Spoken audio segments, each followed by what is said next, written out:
Okay बेटा, हम लोग पहुंचे फायर क्लेम अकाउंट्स में। लास्ट वीडियो लेक्चर में मैंने आपको एग्जांपल 1 बताया, ये एग्जांपल 1 था। लास्ट वीडियो लेक्चर में मैंने आपको ये बताया कि हम लोग एक बिजनेस है, ऑपोजिट पर्सन एक इंश्योरेंस कंपनी है। मैंने आपको एक एग्जांपल 1 में आप ऐसे बोल सकते हो A part, B part, C part बताया। तो ए पार्ट में मैंने आपको बोला कि अगर फुल इंश्योरेंस कराया हो तो क्या, बी पार्ट में मैंने आपको बोला कि अंडर इंश्योरेंस कराया हो तो क्या, और सी पार्ट में मैंने आपको बताया कि ओवर इंश्योरेंस कराया हो तो क्या। तो मैंने आपको ये बताया कि इंश्योरेंस कंपनी आपको हमेशा लोअर अमाउंट ही देगी, 60 और 60 विच एवर इज लेस 60, 60 और 45 विच एवर इज लेस 45, 60 और 80 विच एवर इज लेस 60। ये हमारा आंसर है अमाउंट ऑफ क्लेम। अब मैंने क्या किया, पूरा एग्जाम्पल 1 नीचे एग्जाम्पल 2 में कॉपी कर दिया, पूरा पूरा सेम टेबल मैंने यही वाला एग्जाम्पल 2 में कॉपी कर दिया, सेम सब कॉपी पेस्ट किया। अब मैं इसके अंदर आपको चेंजेस बताता हूँ क्या चेंजेस होंगे। ये पूरा वही ऊपर वाला ही फॉर्मेट, 60 0 60 60 60 0 45 45 60 0 80 60 सब जो ऊपर लिखा हुआ था वही कॉपी किया। अब मैं सबसे पहले आंसर मिटा देता हूँ, ठीक है। अब एग्जाम्पल 2 में क्या फर्क है मैं आपको समझाता हूँ। पहले मैंने आंसर मिटा दिया, अब यहाँ पे मैं बीच में 1-2 लाइन इंसर्ट कर देता हूँ, सुनते रहो। सपोज करो एग्जाम्पल 2, ये एग्जाम्पल 2 लिखा हुआ है ऊपर। सपोज करो हमारा टोटल वैल्यू ऑफ एसेट 60,000 था, इसी को clothing stock on date of fire भी बोलते हैं, 60,000। अब इसको total stock is destroyed by fire नहीं, मैं ऊपर भी इज लिखा हुआ है, इज को हटा देता हूं, total stock destroyed by fire.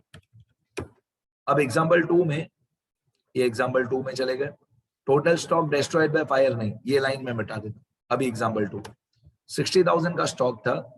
अब सपोज करो इसमें से 10,000 का स्टॉक बच गया, आग लगी लेकिन तो भी 60,000 के स्टॉक में थे, सारा का सारा स्टॉक डिस्ट्रॉय नहीं हुआ, इसमें से 10,000 का स्टॉक बच गया, गुड सेव हो गया, इसी को गुड सेल्वेज भी बोलते हैं।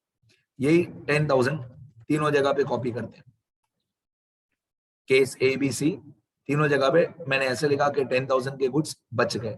अब यहाँ पे मैं एक और लाइन ऐड कर दूंगा, थर्ड पॉइंट, और इसका मैं नंबर कर दूंगा 4। अब थर्ड पॉइंट में दिमाग लगाओ, अगर हमारे 60,000 के स्टॉक में थे, 10,000 का स्टॉक बच गया, तो बाकी 50,000 को आप क्या बोलोगे? बाकी 50,000 को आप बोलोगे वैल्यू ऑफ गुड्स डिस्ट्रॉयड, आप ऐसे भी बोल सकते हो वैल्यू ऑफ गुड्स डिस्ट्रॉयड, या आप इसको ऐसा भी बोल सकते हो एक्चुअल लॉस। ये दोनों एक ही बात है। तो अगर 60,000 का हमारा स्टॉक था और जब 10,000 का स्टॉक बच गया तो कितना जल गया? 50,000 रुपीज का स्टॉक जल गया। तीनों में केस एबीसी में ऐसा ही होगा, 60,000 में 10,000 का 60,000 का टोटल स्टॉक था, वो जब 10,000 का बच गया तो बाकी 50,000 का जल गया, एक्चुअल लॉस। तो हमारा एक्चुअल लॉस तीनों जगह पे होगा 50,000, ठीक है। तो ये हमारी पहली कंडीशन है, कंडीशन नंबर 1। कंडीशन नंबर 1 के जितने भी हमारे गुड्स थे, स्टॉक था, उसमें से थोड़ा जल जाना चाहिए और थोड़ा बच जाना चाहिए। Some amount should be goods saved and some amount should be goods destroyed. तो थोड़ा जल गया और थोड़ा बच गया तो क्या करते हैं, और अमाउंट ऑफ पॉलिसी यही रहने देते हैं, 60,000, 45,000, 80,000। अब ये हर एक केस में, जैसे केस ए है ये वाला, तो हर एक केस में आपको ये 4 अमाउंट दी होगी क्वेश्चन में, 60, 10, 50, 60, 60, 10, 50, 45, 60, 10, 50, 80। मैं आपको एक डायग्राम बना के दिखाता हूँ। समझो 60,000 का टोटल स्टॉक था। अब 60,000 के टोटल स्टॉक में से 60,000 के टोटल स्टॉक में थे, दिमाग लगाओ, 60,000 के टोटल स्टॉक में थे, 10,000 का स्टॉक बच गया, मतलब 50,000 का स्टॉक जल गया। ये 60,000 को आप बोलोगे टोटल स्टॉक, या आप ऐसे बोलोगे clothing stock on date of fire. ये 10,000 को आप बोलोगे गुड्स सेव्ड या गुड्स सेल्वेज्ड। ये 50,000 को आप बोलोगे एक्चुअल लॉस, मतलब जितने रुपए के गुड्स हमारे जल गए। अब क्या होगा, ये तीनों अमाउंट में थे, 60 और 10 और 50। दिमाग लगाओ, केस एबीसी तीनों में यही लिखा हुआ है, 60 और 10 और 50, 60 और 10 और 50, 60 और 10 और 50। अब आपको किसी भी क्वेश्चन में ये तीनों अमाउंट नहीं दी होगी, 60 और 10 और 50 तीनों नहीं दिए होंगे, तीनों में से कोई भी दो अमाउंट दी होगी, इसलिए आपको सारे नाम सारे सिनोनिम पता होने चाहिए।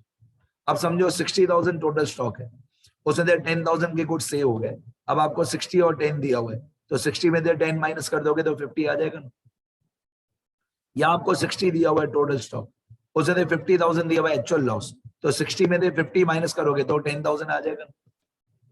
या तो आपको 60 और 10 दिया होगा, या तो आपको 60 और 50 दिया होगा, या तो आपको 10 और 50 दिया होगा कि 10,000 के गुड्स जल गए और 10,000 के गुड्स बच गए और 50,000 के गुड्स जल गए। मतलब इन तीनों में से कोई भी दो अमाउंट आपको दी हुई हो, तो ये डायग्राम से याद करोगे तो ज्यादा इजीली याद होगा। ये डायग्राम याद करो कि 60,000 का टोटल स्टॉक था, उसमें से 10,000 के बच गए तो बाकी 50,000 के जल गए। अब amount of policy, amount of policy जो है, ये जो 60,000 है ये फुल इंश्योरेंस हुआ, क्योंकि टोटल स्टॉक 60,000 का था और हमने इंश्योरेंस भी 60,000 का कराया। फिर दूसरा एग्जांपल अंडर इंश्योरेंस हुआ, क्योंकि टोटल स्टॉक 60,000 का था, हमने इंश्योरेंस कराया 45,000 का, मतलब जितने के हमारे गुड्स थे उससे कम का इंश्योरेंस करवाया। और सी वाले केस में 60,000 के गुड्स थे और हमने इंश्योरेंस कराया 80,000 का ओवर इंश्योरेंस। तो इन तीनों में केस ए बी सी में अमाउंट ऑफ क्लेम अलग अलग होगा। सुनते रहना। पहला एग्जांपल 60,000, पहला केस ए फुल इंश्योरेंस वाला, ये फुल इंश्योरेंस वाला 60,000 के टोटल गुड्स थे, उससे 10,000 के गुड्स बच गए, 50,000 के गुड्स जल गए, हमने इंश्योरेंस कराया था 60,000 का, तो हम इंश्योरेंस कंपनी से क्लेम कितना करेंगे? हम इंश्योरेंस कंपनी से क्लेम करेंगे ये वाला 50,000, जितना हमारा एक्चुअल लॉस है। हमारा एक्चुअल लॉस कितना है? 50,000। तो हम इंश्योरेंस कंपनी से सिर्फ 50,000 रुपीज ही मांगेंगे। हम इंश्योरेंस कंपनी को बोलेंगे भाई हमको 50,000 रुपीज दे दो, जितना हमारा एक्चुअल लॉस हुआ उतना ही पैसा हमको दे दो, बस हमारे लिए बहुत है। जितना हमारा एक्चुअल लॉस है 50,000, उतना ही पैसा हमको पे करो। तो इंश्योरेंस कंपनी वाले ये देखेंगे कि हमारे कितने गुड्स जल गए, 50,000, तो इंश्योरेंस कंपनी वाले हमको सिर्फ 50,000 ही देंगे, ज्यादा नहीं देंगे। ये पहला एग्जांपल इजी है, ठीक है। ये जो केस सी है पीछे ओवर इंश्योरेंस, वो भी इजी है। अंडर इंश्योरेंस वाला थोड़ा हार्ड है, वो लास्ट में बताऊंगा। ये बी वाला अंडर इंश्योरेंस जिसके ऊपर हमारा पूरा चैप्टर है, वो लास्ट में बताऊंगा। पहले सी वाले पे आते हैं, ओवर इंश्योरेंस पे। तो 60,000 के हमारे गुड्स थे सी वाले में, केस सी में 60,000 के हमारे गुड्स थे, उसमें 50,000 के गुड्स जल गए, हमने इंश्योरेंस कराया था 80,000 का, मतलब जितने हमारे गुड्स थे 60 के, उससे ज्यादा का इंश्योरेंस कराया था, 80 का इंश्योरेंस कराया था। यहाँ पे भी हमारा एक्चुअल लॉस 50,000 है, तो इंश्योरेंस कंपनी वाले हमको 50,000 ही देंगे जितना हमारा एक्चुअल लॉस है। तो अमाउंट ऑफ क्लेम 50,000 केस सी में भी। फुल इंश्योरेंस में भी 50,000, ओवर इंश्योरेंस में भी 50,000, दोनों जगह पे हमको उतना ही पैसा मिलेगा जितना हमारा एक्चुअल लॉस था। अब आ जाते हैं सबसे हार्ड पॉइंट पे, अंडर इंश्योरेंस पे। इस अंडर इंश्योरेंस को सॉल्व करने के लिए मैं एक एरो बना देता हूं, और मेरे को एक बहुत लंबा चौड़ा टॉपिक सिखाना है। इसके पीछे एक बहुत बड़ी स्टोरी समझानी है कि जब अंडर इंश्योरेंस भी हो और थोड़े गुड्स सेव्ड हो, थोड़े गुड्स डिस्ट्रॉयड हो, जब ये दो कंडीशन सेटिस्फाई होती है तो एक एवरेज क्लॉज का फॉर्मूला लगता है। Now what is average clause and when is it applied? इसको बोलते हैं एवरेज क्लॉज। क्या बोलते हैं? Average clause. पहली बात तो एवरेज क्लॉज का फॉर्मूला क्या होता है वो बाद में, फॉर्मूला कौन सा होता है वो बाद में, लेकिन ये फॉर्मूला लगाते कब है? The formula of average clause is applied only when both the following conditions are satisfied. The formula of average clause is applied only when both the following conditions are satisfied. पहली condition, out of total stock some part is destroyed and some part is saved or salvaged. मतलब जितना भी हमारा total stock था या कोई भी asset था, जरूरी नहीं है स्टॉक हो, कोई भी एसेट हो, out of total asset some part is destroyed and some part is salvaged. थोड़ा जलना भी चाहिए, थोड़ा बचना भी चाहिए, पहली कंडीशन। दूसरी condition under insurance. Under insurance मतलब जितना हमारा टोटल स्टॉक था, जितना हमारा टोटल स्टॉक था under insurance, that is amount of insurance policy should be less than the total value of stock. अब amount of insurance policy, that is, इस example में हमारी amount of insurance policy थी 45,000, is less than the total value of stock. Total value of stock था हमारा 60,000, तो हमारी policy थी 45,000 की। देखो ये जो पॉलिसी थी 45,000 की थी, ये अमाउंट छोटी होनी चाहिए। जो 45,000 की पॉलिसी थी, ये अमाउंट छोटी होनी चाहिए किससे? टोटल वैल्यू ऑफ स्टॉक से। तो 45,000 को बोलेंगे हम लोग amount of policy. Amount of policy कम होना चाहिए किससे? टोटल स्टॉक 60,000 से।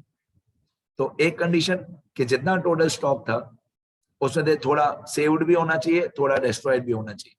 दूसरी कंडीशन अंडर इंश्योरेंस होना चाहिए, मतलब इंश्योरेंस की अमाउंट 45,000 टोटल स्टॉक से कम होनी चाहिए। तो एवरेज लॉस का फॉर्मूला लगाते हैं। पहली बात तो एवरेज लॉस का फॉर्मूला लगाते कब है? ये दोनों कंडीशन सेटिस्फाई होनी चाहिए कि थोड़ा स्टॉक बच गया, थोड़ा डिस्ट्रॉय हो गया। दूसरा अंडर इंश्योरेंस होना चाहिए। अब एवरेज लॉस का फॉर्मूला वैसे पहले बुक की भाषा में बता दूं, फिर मेरी भाषा में बताऊंगा तो और इजी लगेगा। पहले बुक की भाषा में, फॉर्मूला ऑफ एवरेज क्लॉज। पहले मैंने ये बताया कि कब लगाते हैं फॉर्मूला। अब फॉर्मूला होता क्या है? फॉर्मूला होता है अमाउंट ऑफ क्लेम, जो इस क्वेश्चन में, इस चैप्टर में हर एक क्वेश्चन में फाइंड करना है amount of claim. Amount of claim is equal to total value of asset, जो 60,000 था, आपको याद होगा। टोटल वैल्यू ऑफ स्टॉक, या total value of asset on the date of fire. Total कितना स्टॉक था? 60,000 multiply by amount of policy. आपको याद होगा पॉलिसी कितना था? अमाउंट ऑफ पॉलिसी था 45,000। तो total value of stock, total value of asset जो 60,000 था, multiply by amount of policy जो 45,000 था। मेरी गलती है, एक मिनट, मेरी गलती है। टोटल वैल्यू ऑफ एसेट नीचे आएगा, ऊपर आएगा एक्चुअल लॉस। ऊपर आएगा actual loss multiply by amount of policy upon total value of asset, obviously on the date of fire. तो ये टोटल वैल्यू ऑफ एसेट नीचे आएगा, एक्चुअल लॉस ऊपर आएगा। तो एक बार इसको सॉल्व करके बता दूं, फिर प्रैक्टिकली समझाऊंगा तो ये फॉर्मूला रटना नहीं पड़ेगा। एक्चुअल लॉस मतलब एक्चुअली में हमारा कितना माल जल गया। तो एक्चुअली में हमारा 50,000 रुपीज का माल जल गया। एक्चुअल लॉस ये रहा, ये वाला एक्चुअल लॉस। एक्चुअल लॉस 50,000, ये वाला एक्चुअल लॉस आपको पहले लिखना है 50,000। ये 50,000 एक्चुअल लॉस, ठीक है। Multiply by amount of policy 45,000 upon total value of asset 60,000। मतलब हमारा लॉस हुआ 50,000, ये वाला 50,000।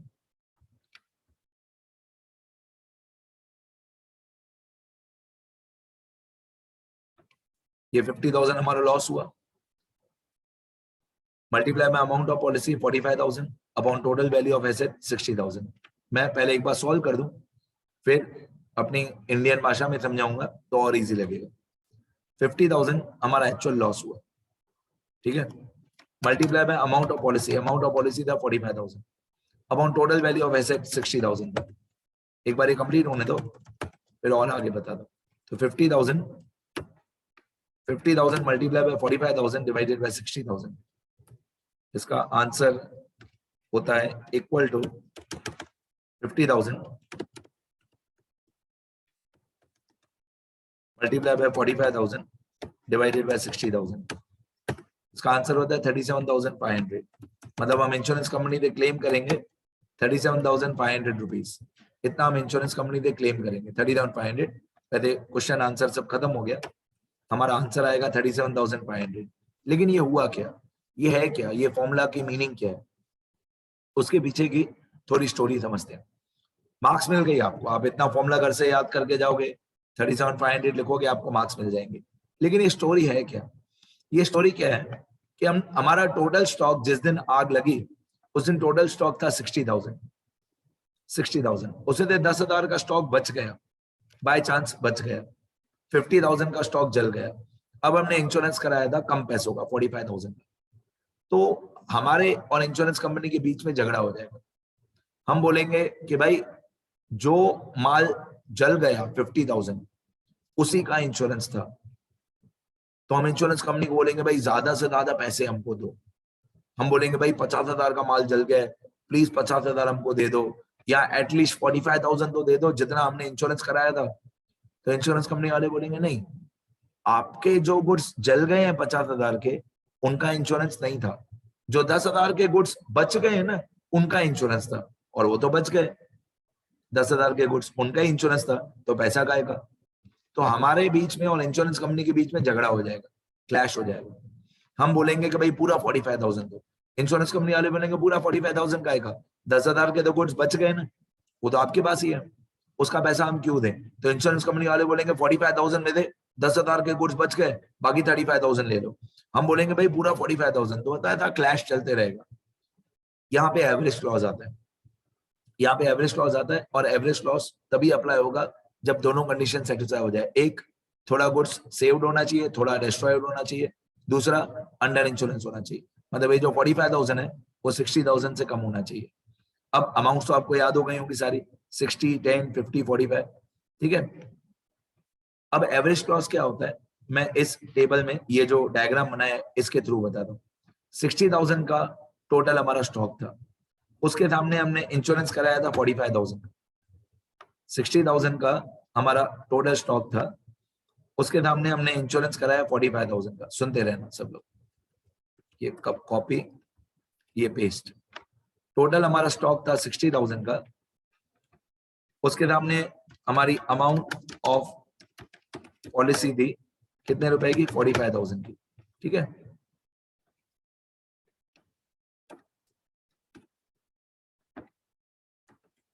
अब दिमाग लगाओ,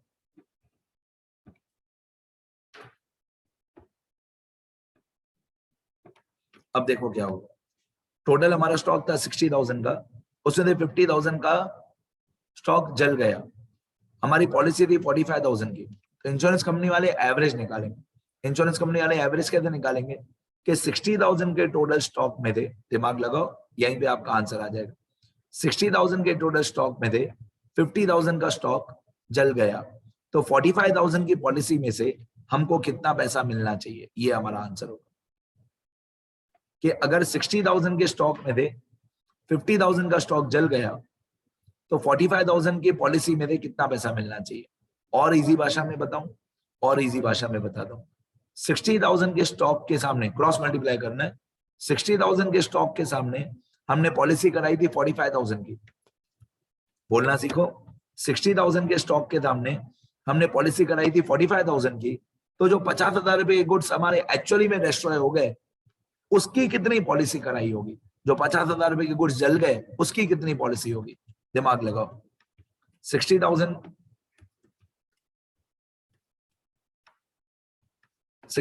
के स्टॉक के सामने हमने इंश्योरेंस कराया था 45,000 का। 60,000 के सामने इंश्योरेंस कराया था 45,000 का, तो जो 50,000 के गुड्स हमारे जल गए उनका कितना इंश्योरेंस करवाया होगा। इसको आप क्रॉस मल्टीप्लाई करोगे ना तो आपका आंसर आ जाएगा। मतलब 50,000 मल्टीप्लाई बाय 45,000 डिवाइडेड बाय 60,000। अब अगर इसको क्रॉस मल्टीप्लाई करते हो, 50,000 मल्टीप्लाई बाय 45,000 डिवाइडेड बाय 60,000, तो आपका आंसर आ जाएगा 37,500। तो 60,000 के स्टॉक की पॉलिसी करवाई थी 45,000 की, 60,000 की पॉलिसी, 60,000 के स्टॉक के सामने पॉलिसी 45,000 की, तो 50,000 का जो माल जल गया उसकी कितनी पॉलिसी कराई होगी, वो पॉलिसी होगी 37,500। ये इसका लॉजिक है, ठीक है। अंडर इंश्योरेंस है इसलिए, तो इंश्योरेंस कंपनी वाले हमको पूरा पैसा नहीं देंगे, कम देंगे, ठीक है। ये एवरेज क्लॉज का फॉर्मूला, ये मेरे को सिखाना था। अब ये डायरेक्टली नहीं सिखा सकते हैं। एग्जाम्पल 1 में केस ABC एग्जाम्पल 2 में केस ABC, ताकि बच्चों को पता चले कि एवरेज लॉस लगाते कब है। अंडर इंश्योरेंस भी होना चाहिए और थोड़ा स्टॉक डिस्ट्रॉयड और थोड़ा सेव्ड भी होना चाहिए। ये एवरेज लॉस का formula, actual loss multiply by amount of policy upon total value of asset. ठीक है, एक्चुअल लॉस को आप ऐसे भी बोल सकते हो, एक्चुअल लॉस का दूसरा नाम, मैं यहाँ पे सबके दूसरे नाम भी लिख के देता हूँ। यदि एक्चुअल लॉस है तो एक्चुअल लॉस का दूसरा नाम क्या होता है? एक्चुअल लॉस को आप ऐसे भी बोल सकते हो, value of goods destroyed, value of goods destroyed. Amount of policy का दूसरा नाम sum assured, amount of policy का दूसरा नाम सम अश्योर्ड। और upon total value of asset, total value of asset को आप ऐसे भी बोल सकते हो, closing stock on date of fire. अब सेम वही ऊपर वाला फॉर्मूला लिखा हुआ है पर सबके सिनोनिम लिखे हुए हैं। एक्चुअल लॉस को value of goods destroyed, amount of policy को दूसरा नाम sum assured, total value of asset का दूसरा नाम closing stock on date of fire. तो वही फॉर्मूला है, जो ऊपर फॉर्मूला लिखा हुआ है वही नीचे लिखा हुआ है, सिर्फ सबके सिनोनिम्स लिखे हुए। ठीक है, लिखना अच्छे से, बस ये एवरेज लॉस अच्छे से लिखना, यही एग्जाम में आता है, एवरेज लॉस ही आता है।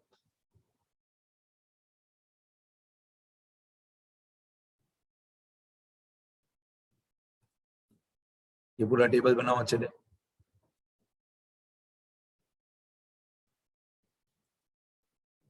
इस साइड में जो मैंने एक्सप्लेन किया है पूरा ये भी लिखना।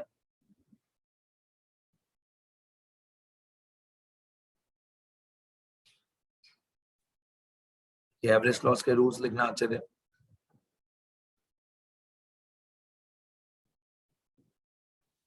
और ये हमारा मेन फॉर्मूला जिसकी वजह से पूरी महाभारत शुरू की थी वो यही है। चलो शुरू करो, लिखते रहो बेटा।